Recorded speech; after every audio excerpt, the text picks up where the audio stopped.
The following story has been brought to you by StoriesToInspire.org. I had the zechut to study with a great rabbi in Eretz Israel, but he was very poor, and he invited me one Friday night to eat in his house.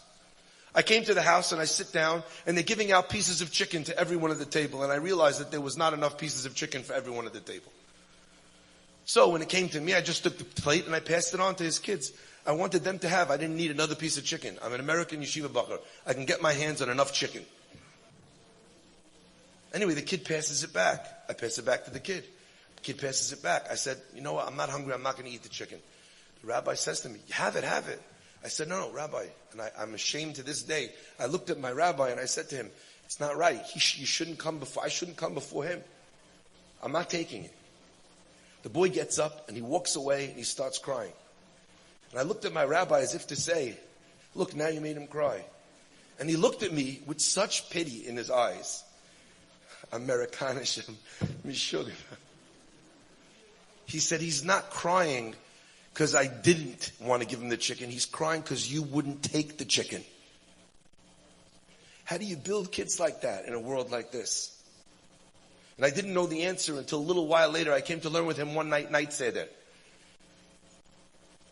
He couldn't learn in the yeshiva. He was very sick. He said, I'm not feeling so great, but come to my apartment. I went to his apartment on Fishel Street. I climbed all the way to the top. I opened, the door opens and I can't see him. He's not there. He's not in the living room. He's not in the dining room. Where is he? Over there. I look around. I can't see. I look under the table. I see under the table is a line of sight. He's lying on the couch, wrapped up in a blanket, shaking like this. I went up to him. I said, Rabbi, it's okay. We'll learn tomorrow night. You're not feeling well. He says, no. Get the Gemara. He only had his chassan shas. So I'm sitting there. He's too weak to sit up, too weak to hold it. I'm holding the Gemara over his head like this, right? Trying to learn together with him. And who's sitting at the front of the door? Sitting there in the living room, watching his children. And that's when I had my answer. You want to build the world. You want to change your family. Build yourself. Have an azut kedusha. Do more than you thought possible. Stop telling yourself like this generation says, you can't, you can't, you can't. You can. You can on everything. On the midot, on the ma'asim tovim, stretching yourself for tzedakah, stretching yourself to learn. You can. That's what Yaakov Avinu lo met means. He's still here in each and every one of us.